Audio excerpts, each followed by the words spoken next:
Welcome to all of you in the defence classes. तो दोस्तों कैसे हैं आप सभी? अच्छे हैं, अच्छी बात है। तो दोस्तों जो आज हम स्टडी करेंगे डायमेंशंस के बारे में। दोस्तों ये जो डायमेंशंस चैप्टर है बहुत इंपॉर्टेंट है। आप किसी भी ईयर का एयरफोर्स का पेपर, नेवी का पेपर, एनडीए का पेपर ले लीजिए, हर बार एक क्वेश्चन ये इस डायमेंशन चैप्टर से जरूर आता है। और दोस्तों बहुत सिंपल टॉपिक है, बहुत आसानी से आप एक नंबर अचीव कर सकते हैं। तो दोस्तों चलिए शुरू करते हैं इस डायमेंशन टॉपिक को। तो दोस्तों पहले हमें पता होना चाहिए कि डायमेंशन होता क्या है, फिर तो हम डायमेंशन निकालेंगे। तो चलिए पहले पढ़ते हैं कि डायमेंशन क्या होती है। तो दोस्तों जो डायमेंशन की पहले डेफिनेशन पे आते हैं, तो डायमेंशन का मतलब होता है कि अगर कोई फिजिकल क्वांटिटी दी हुई है तो उसमें फंडामेंटल क्वांटिटी कितनी बार आ रही है। तो फंडामेंटल क्वांटिटी जितनी बार आती है उसी को हम क्या कहते हैं? डायमेंशन। तो चलिए पहले डेफिनेशन नोट करते हैं। इसकी जो डेफिनेशन है इसे लिखते हैं द रिपीटिशन ऑफ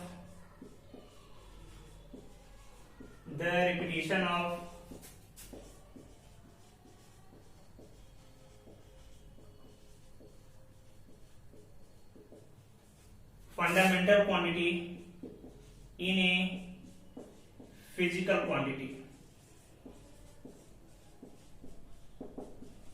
अगर इसे हम हिंदी में बात करें तो हम इसे हिंदी में कहेंगे किसी भी मूल राशि, किसी भी भौतिक राशि में मूल राशियां जितनी बार आती हैं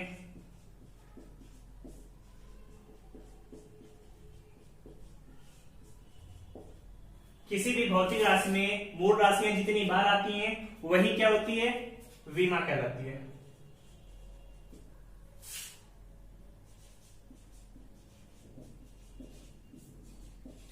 तो डिफिनेशन समझ में आई क्या है कि किसी भी भौतिक राशि में मूल राशियां या किसी भी फिजिकल क्वांटिटी में फंडामेंटल क्वांटिटी जितनी बार रिपीट होती हैं वही बीमा कहलाती है।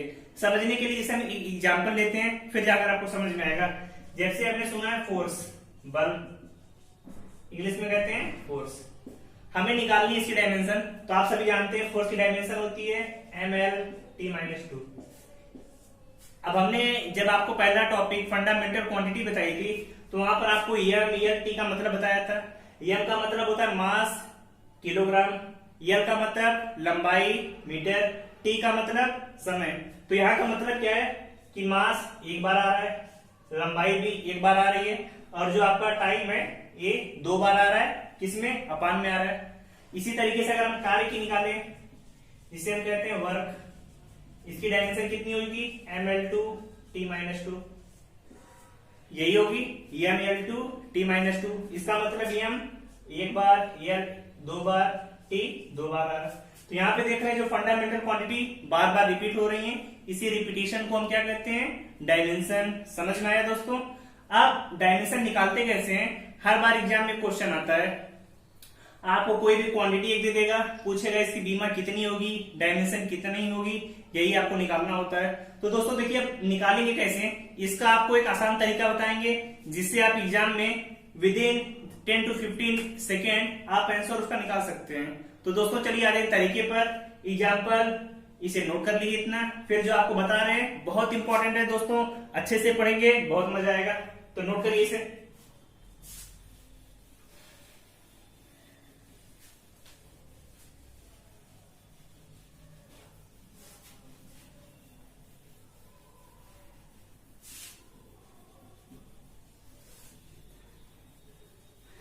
तो चलिए दोस्तों शुरू करते हैं।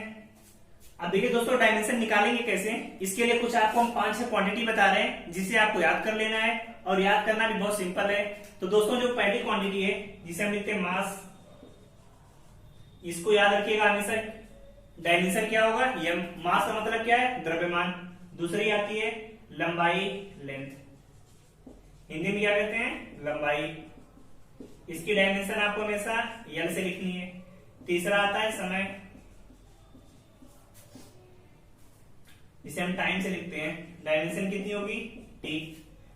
फोर्थ आता है इसके बाद दोस्तों आपने क्वांटिटी में पढ़ा था विद्युत धारा, इलेक्ट्रिक करंट, उसको हम किससे लिखते हैं? एम्पियर से। इलेक्ट्रिक करंट या कहीं पे इसका मात्रक एम्पियर है तो आपको उससे किसे रिप्रेजेंट करना है? ए से रिप्रेजेंट करना है। फिर इसके बाद दोस्तों अब जो क्वांटिटी याद रखिए, क्षेत्रफल हम सभी ने एरिया पढ़ा हुआ है। एरिया का मतलब क्या होता है? लंबाई गुणे चौड़ाई, एल इंटू ब्रेड, यही होगा, लेंथ इंटू ब्रेड। अब आपको पता है लंबाई भी मीटर में नापी जाती है, चौड़ाई भी, तो एरिया की जो डायमेंशन होगी क्या होगी? एल स्क्वायर, याद रखिएगा।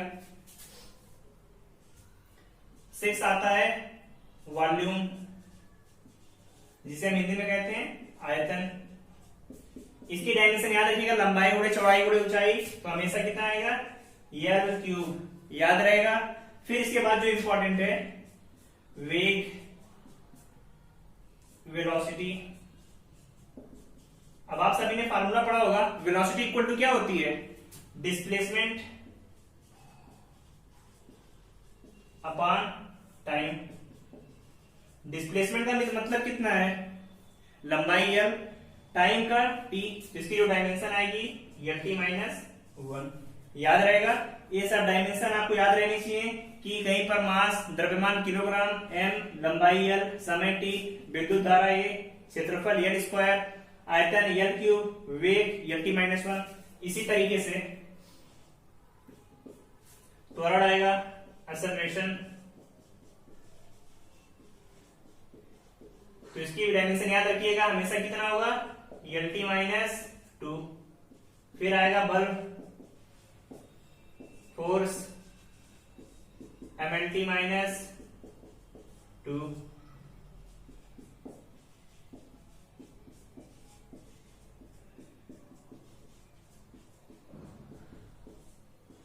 अगर दोस्तों आपको इतनी डायमेंशन याद है तो फिजिक्स में कोई भी डायमेंशन आपसे पूछी जाए आप उसकी डायमेंशन निकाल सकते हैं। तो दोस्तों आपको इतना हमेशा याद होना चाहिए। इसके आगे और कैसे निकालेंगे उसके बारे में आपको हम बता रहे हैं। तो आप सभी पहले दोस्तों इतना नोट कर लीजिए और इसे लर्न भी कर लीजिए ताकि कहीं पर आए आपको इन सभी का याद होना चाहिए। इसे नोट करिए। फिर इस पर क्वेश्चन कैसे आते हैं, इनकी हेल्प से और को कैसे निकालेंगे उसके बारे में डिस्कस करेंगे। तो दोस्तों नोट करिए इसे।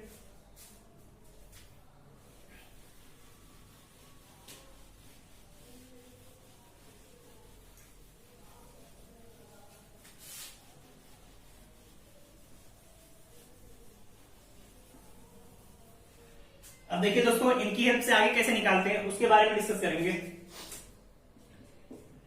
कोई आपसे पूछ दिया मोमेंटम, जिसे हम लिखते हैं संवेग, इसकी बीमा क्या होगी? तो आप सभी को इसका फार्मूला पता होना चाहिए। मोमेंटम का फार्मूला क्या होता है?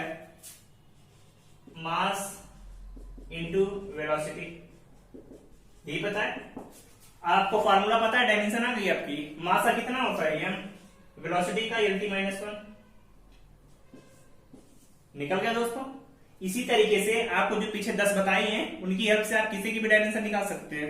जैसे आपसे पूछा जाए काइनेटिक एनर्जी का कितना होगा? काइनेटिक एनर्जी मतलब गतिज ऊर्जा।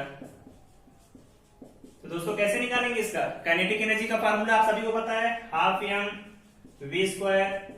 अब पता है कोई भी नंबर दिया है, नंबर की बीमा नहीं होगी। द्रव्यमान एम का एम, वेग का एल टी माइनस 1 का स्क्वायर, यही तो है। करेंगे एम एल स्क्वायर टी की पावर -2, यही आएगा। तो दोस्तों याद रखिए कोई भी ऊर्जा हो, कार्य हो, हमेशा डायमेंशन सेम आएगी। कोई भी ऊर्जा आ जाए डायमेंशन हमेशा ml2 t-2। पूछा जाए आपसे निकालिए आवेग का कितना होगा, इसे इंग्लिश में कहते हैं इंपल्स, कि इंपल्स की डायमेंशन क्या होगी। तो आप सभी को पहले क्या पता होना चाहिए कि इंपल्स का फार्मूला क्या होता है। तो इंपल्स का फार्मूला क्या होता है? Force into short time interval delta T, यही होता है। अब आपको पता है एफ की डायमेंशन ml t-2, टाइम की डायमेंशन कितनी होती है डेल्टा टी की t, तो कितना आ जाएगा ml t-1। समझ में आया कैसे डायमेंशन निकालेंगे? तो अगर आपको पीछे की 10 जो क्वांटिटी हमने बताई थी याद है, तो फिजिक्स में कोई भी फार्मूला आ जाए, कोई भी किसी चीज की डायमेंशन पूछी जाए, आप बहुत आसानी से उसका आंसर निकाल लेंगे। तो दोस्तों नोट करिए, आगे कुछ क्वेश्चन आपको और कराते हैं। तो दोस्तों आप सभी ने एक टर्म सुना होगा श्यानता गुणांक, जिसे इंग्लिश में कहते हैं कोफिशिएंट ऑफ विस्कोसिटी। उसकी डायमेंशन कैसे निकालेंगे? तो दोस्तों एक चीज याद रखिए, कभी भी डायमेंशन निकालना है तो डायमेंशन के लिए आप सभी को फार्मूला पता होना चाहिए। अगर आपको फार्मूला पता है तभी डायमेंशन निकाल पाएंगे। अब आप सोचेंगे फार्मूला कैसे याद करें? तो दोस्तों जैसे जैसे आप एक चैप्टर पढ़ते जाएंगे फार्मूले आपको याद होते जाएंगे और आप डायमेंशन निकाल सकते हैं। तो इसके लिए आपको फार्मूले पहले से रटने की जरूरत नहीं है, आप एक एक चैप्टर पढ़ते जाइए, फार्मूले याद होंगे, डायमेंशन निकालना आप सीख जाएंगे। तरीका आपको पता रहेगा, कोई भी फार्मूला लिखा है डायमेंशन निकाल लेंगे। जैसे आपसे पूछा जाए श्यानता गुणांक, इसे इंग्लिश में कहते हैं कोफिशिएंट ऑफ विस्कोसिटी। इसकी डायमेंशन कितनी होगी आपसे पूछा जा रहा है, निकालना है। तो आपको फार्मूला नहीं पता, चलिए हम फार्मूला आपको लिख के देते हैं, डायमेंशन आप निकाल के बताइए कितना आएगा। फार्मूला होता है F equal to eta a dv बड़ी डीएल। इसका मतलब क्या है, ये अब यहाँ पर बल है, ईटा की बीमा आपको निकालनी है, ए क्षेत्रफल है, वी वेलोसिटी, एल लंबाई। कैसे निकालेंगे? F का पता है ml t-2, ईटा का निकालना है, ए का एल स्क्वायर, वेग का एल t-1 और लंबाई का एल, यही आएगा। अब देखिए एन एक ही है तो एम आपका आएगा। आगे फिर कैसे निकालेंगे? यहाँ पर एल लिखा है, एल से एल कट जाएगा, इधर एल है, इधर एल स्क्वायर, डिवाइड करेंगे l-1। यहाँ पे t की पावर -2, t की पावर -1 है, कितना आएगा t की पावर -1। तो डायमेंशन कितनी आ गई? ml-1 t-1। तो इसी तरीके से आप किसी की भी डायमेंशन निकाल सकते हैं। तो इतना नोट कर लीजिए, इतने तरीके आपको पता है तो कोई भी क्वांटिटी आ जाए डायमेंशन निकाल लेंगे। तो दोस्तों नोट करिए।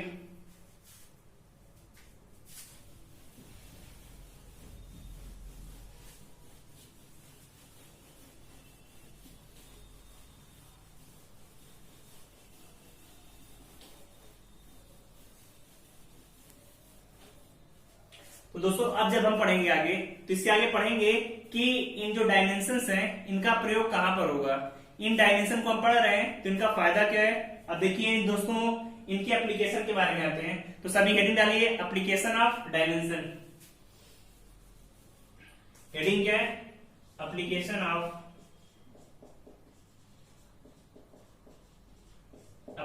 ऑफ डायमेंशन, विमाओं के प्रयोग। तो दोस्तों कैसे निकालेंगे, इनके कहां कहां पर प्रयोग होते हैं, इसके बारे में पढ़ना है। तो चलिए देखते हैं, पढ़ते हैं कैसे इनका यूज करेंगे। तो दोस्तों पहला जो पॉइंट आता है, जो पहला यूज होता है कि अगर कहीं पर भी कोई इक्वेशन लिखा हुआ है तो आप कैसे पता करेंगे कि इक्वेशन सही है कि नहीं है, उसके बारे में। तो जो पहला एप्लीकेशन है लिखते हैं विमीय संघातता का सिद्धांत। हिंदी में टफ है, इंग्लिश में याद रखिए principle of homogeneity of dimension. दोस्तों आपको हिंदी इंग्लिश में इसलिए बता रहे हैं क्योंकि इंग्लिश में तो आपको पता होना चाहिए। बाकी कुछ लड़के यूपी बोर्ड के होंगे जिन्हें इंग्लिश के बारे में उतनी नॉलेज नहीं है, तो आप उन्हें हिंदी में भी जानते रहिए, लेकिन आप ट्राई करिए कि आप इंग्लिश में ज्यादा से ज्यादा समझ सकें, क्योंकि जब आप आगे पढ़ेंगे तो आगे आपके लिए डायमेंशन का बहुत यूज आएगा, या जो इंग्लिश है इसका बहुत आगे आपके लिए यूज है। तो आप इंग्लिश में ट्राई करिए, अच्छे से पढ़ते रहे। अब विमीय संघातता का सिद्धांत का मतलब क्या होता है, चलिए इसके बारे में देखते हैं। तो इसका दोस्तों मतलब है कि कहीं पर कोई इक्वेशन लिखी हुई है, कहीं पर कोई इक्वेशन लिखी हुई है, उसके प्रत्येक टर्म की डायमेंशन समान होगी। तो लिखिए इसकी principle, every term of an equation has the same dimension. मतलब समझ में आया किसी समीकरण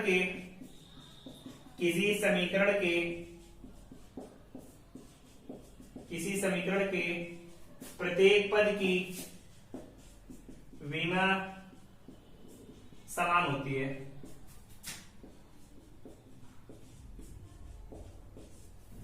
समझ में है? किसी समीकरण के प्रत्येक पद की विमा समान होती है। Every term of an equation has the same dimension.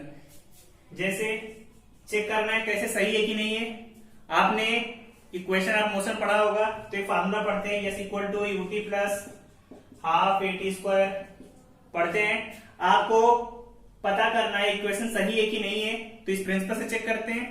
Yes यहां पर क्या होता है, डिस्प्लेसमेंट।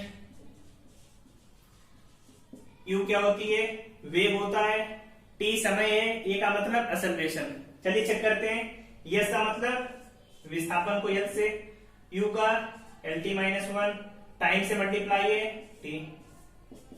कोई नंबर लिखा है, कोई बीमा होगी नहीं होगा। ए का L T minus two, T square का टी स्क्वायर, मल्टीप्लाई करिए सभी का। यहां पर तो एल है, यहां पर T minus one T L बचेगा, टी माइनस टू टी का स्क्वायर एल बचेगा। तो देख रहे हैं जितने टर्म लिखे हैं सभी की डायमेंशन क्या है, समान है। इसका मतलब जो ऊपर लिखा हुआ है every term of equation has the same dimension. समझ में आया? अब आपको एक क्वेश्चन देते हैं, आप चेक करके बताइए डायमेंशन सही है कि सही नहीं है। क्वेश्चन है आपका t बराबर 2 pi under root L by G, जहां पर t क्या है, समय है, l लंबाई, g त्वरण, जिसे हम गुरुत्वीय त्वरण भी कहते हैं। आपको इसे चेक करना है कि ये फार्मूला सही है कि नहीं है, और कमेंट बॉक्स में आप सभी को आंसर बताना है कि ये फार्मूला सही है कि गलत। तो दोस्तों इतना नोट करिए। आगे इस पर एग्जाम में क्वेश्चन कैसे आते हैं उसके बारे में डिस्कस करेंगे। तो दोस्तों चलिए आगे क्वेश्चन पर आते हैं।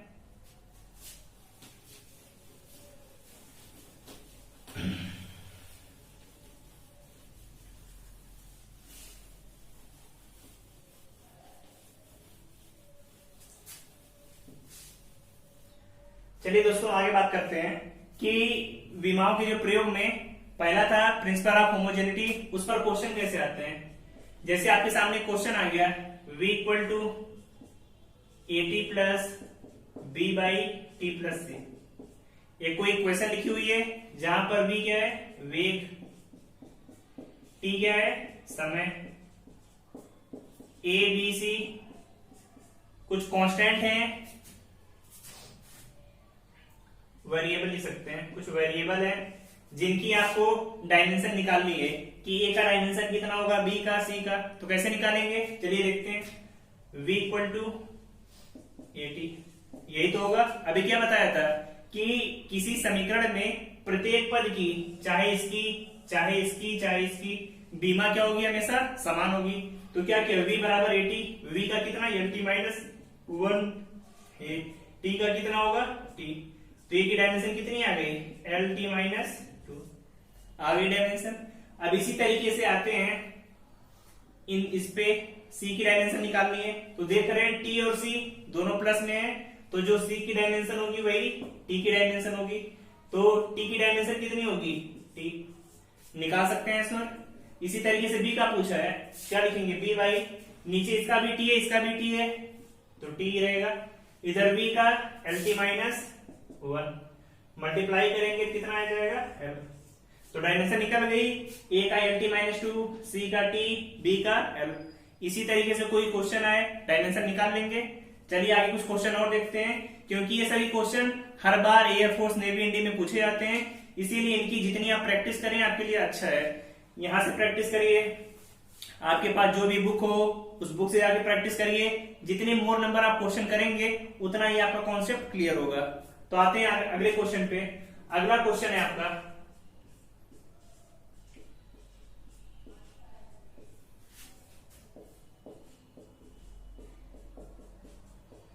ये कोई एक इक्वेशन लिखी है जहां पर P क्या है, प्रेशर, हिंदी में कहते हैं दाब, V क्या है, आयतन, जिसे कहते हैं वॉल्यूम, आपको यहां से ए और बी की डायमेंशन निकालनी है कि ए की और बी की डायमेंशन कितनी होगी, निकाल कर बताइए, फिर आगे बताते हैं आपको।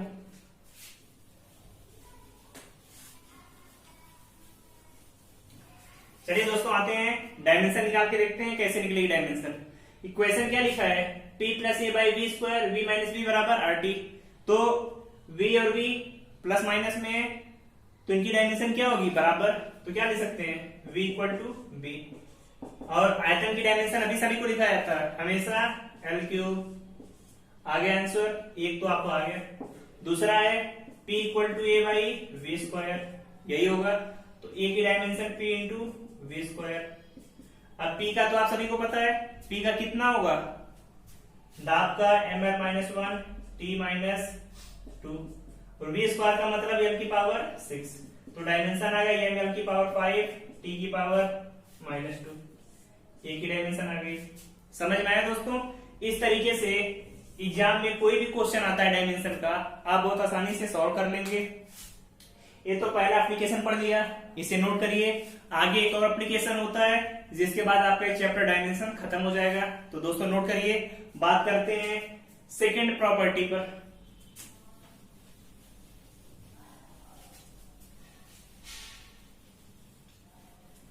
कि इसकी सेकंड प्रॉपर्टी क्या होती है, उस पर क्वेश्चन कैसे आते हैं, उसके बारे में देखेंगे। अब आते हैं दूसरी प्रॉपर्टी पे। दूसरी प्रॉपर्टी क्या होती है, तो याद रखिए दूसरी प्रॉपर्टी को लिखते हैं conversion from one unit system to another system. याद रहेगा दोस्तों, conversion from one unit system to another unit system. इसमें कैसे एक सिस्टम से दूसरे सिस्टम में चेंज करेंगे उसके बारे में आपको पढ़ना है। हिंदी में कैसे लिखते हैं, एक पद्धति के मात्रकों को दूसरी पद्धति में बदलना। ये दोस्तों जो टॉपिक है बहुत इंपॉर्टेंट है। कोई सिस्टम आपको एमटीएस में दिया है तो सीजीएस में कैसे बदलेंगे, ये इसका आपको यूज करना है। तो इसका यूज करने का एक सिंपल सा फार्मूला होता है, इसकी हेल्प से निकाल लेंगे। फार्मूला क्या है, N1U1 इक्वल टू N2U2। अब आप समझेंगे N1 N2 क्या है। N1 का मतलब है न्यूमेरिकल वैल्यू जो आपको क्वेश्चन में दी गई है। जैसे आपसे पूछे 1 न्यूटन में कितने डाइन होते हैं, तो N1 की वैल्यू कितनी हो जाएगी, वहां पर 1 हो जाएगी। U1 जिस सिस्टम में दिया है, U2 जिस सिस्टम में आपको बदलना है, और N2 आपकी वैल्यू निकालनी होती है। तो N2 की वैल्यू आप निकालेंगे। U1 U2 क्या है, आपका दोनों पद्धति में अलग मात्रक है। N1 क्या है, जो आपको दिया रहेगा। एक क्वेश्चन करते हैं, क्वेश्चन से समझ में आ जाएगा। तो दोस्तों जो क्वेश्चन इस पर आता है, आपसे पूछेगा कि 1 न्यूटन में कितने डाइन होते हैं। जैसे पूछ दिया 1 न्यूटन में कितने डाइन होंगे, आपसे पूछ दिया गया कितने डाइन होंगे। अब आपको पता नहीं है तो कैसे निकालेंगे, उसी को देखते हैं। तो फार्मूला क्या आपका, N1U1 equal to N2U2। N1 कितना दिया है, 1 न्यूटन, 1 लिख दिया। अब आपको पता है न्यूटन किसका मात्रक होता है, बल का होता है, और बल की डायमेंशन ml t-2 होती है। N2 निकालना है, और डाइन में भी बल है तो डायमेंशन तो सेम ही होगी। इसे M1 L1 T1 लिख दिया, M2 L2 T2। सही है। अब देखिए जो न्यूटन होता है, इसमें न्यूटन में मास का मात्रक किलोग्राम होता है, तो इसे लिख सकते हैं किलोग्राम। लंबाई को मीटर, इसे सेकेंड स्क्वायर M2। M2 क्या है, डाइन सीजीएस में होता है तो मात्रक क्या होगा, ग्राम सेंटीमीटर सेकंड का स्क्वायर, यही होगा। अब N2 की वैल्यू कितनी आ गई, इसे इधर भाग कर दीजिए तो किलोग्राम के नीचे ग्राम, मीटर के नीचे सेंटीमीटर, सेकंड के नीचे सेकंड का स्क्वायर। अब क्या करेंगे, 1 किलोग्राम में कितने ग्राम होते हैं, 1000 ग्राम। तो किलोग्राम को क्या लिख सकते हैं, 1000 ग्राम। मीटर को 100 सेंटीमीटर, ग्राम ग्राम से कट जाएगा, सेंटीमीटर सेंटीमीटर, सेकंड सेकंड से 1000 में 100 का मल्टीप्लाई करेंगे तो आएगा 10 की पावर 5 डाइन। याद रहेगा दोस्तों। तो ये न्यूटन में कितने डाइन आ गए? 10 की पावर 5 डाइन। इस तरीके से किसी भी सिस्टम में बदलना है आप निकाल सकते हैं। चलिए क्वेश्चन आप और कराते हैं, इसे नोट करिए पहले।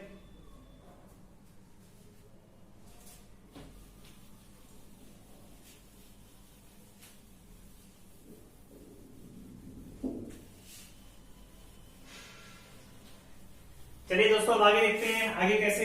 जैसे आगे आपसे पूछ दिया गया है कि 1 जूल में कितने अर्ग होते हैं। सभी को पता है कि 1 जूल में 10 की पावर 7 अर्ग होते हैं, क्योंकि जूल एमकेएस में होता है, अर्ग सीजीएस में। लेकिन हम क्वेश्चन एग्जाम में कैसे करेंगे, या आपको अगर नहीं पता है तो कैसे निकालेंगे। आपसे पूछा जाए 1 जूल में कितने अर्ग होते हैं, निकालना है तो क्या करेंगे? सेम वही तरीका, N1 U1 बराबर N2 U2।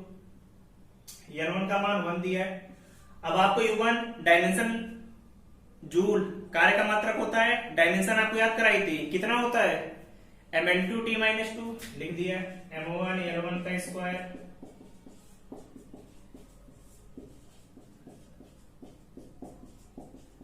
यही होगा दोस्तों। फिर क्या करेंगे? अब आपको पता है जूल एमकेएस में होता है, तो किलोग्राम लंबाई को मीटर का स्क्वायर, टाइम को सेकंड का स्क्वायर, ये लिखेंगे। यहां पर N2, M का मतलब ग्राम सेंटीमीटर स्क्वायर, सेकंड का स्क्वायर। फिर N2 कितना आ जाएगा? अब देखिए किलोग्राम के नीचे ग्राम, मीटर के नीचे सेंटीमीटर, सेकंड के नीचे सेकंड का स्क्वायर।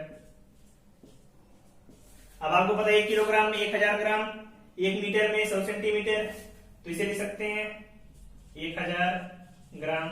मीटर को सेंटीमीटर में 100 सेंटीमीटर का स्क्वायर, सेकंड तो सेकंड कट जाएगा, 100 का स्क्वायर कितना आएगा? 10 की पावर 4 और 10 की पावर 3, तो N2 इंटू 10 की पावर 7। तो दोस्तों समझ में आया 1 जूल में कितने अर्ग आ गए? 10 की पावर 7। तो इसी तरीके से क्वेश्चन आपको एग्जाम में आते हैं और आपसे पूछे आते हैं कि एक सिस्टम से दूसरे सिस्टम में बदलिए, एमकेएस में दिया तो सीजीएस में निकालिए। तो दोस्तों इतना क्वेश्चन आप नोट कर लीजिए। बाकी इसके अलावा फिजिक्स में आपको कोई भी दिक्कत हो तो आप पूछ सकते हैं। फिजिक्स के किसी टॉपिक में कोई क्वेश्चन आपको नहीं आ रहा है तो आप कमेंट बॉक्स में करके बताइए, आपको उसका आंसर हम जल्द से जल्द प्रोवाइड करेंगे। बाकी दोस्तों जो आपका चैप्टर था डायमेंशन, ये पूरी तरीके से खत्म हो चुका है। अब हम नेक्स्ट क्लास में स्केलर एंड वेक्टर क्वांटिटी, अदिश और सदिश राशियों को स्टार्ट करेंगे। तो दोस्तों आप सभी चैनल को लाइक करिए, शेयर करिए और ज्यादा से ज्यादा लोग सब्सक्राइब करिए और अच्छे से पढ़ते रहिए दोस्तों। All the best, bye bye.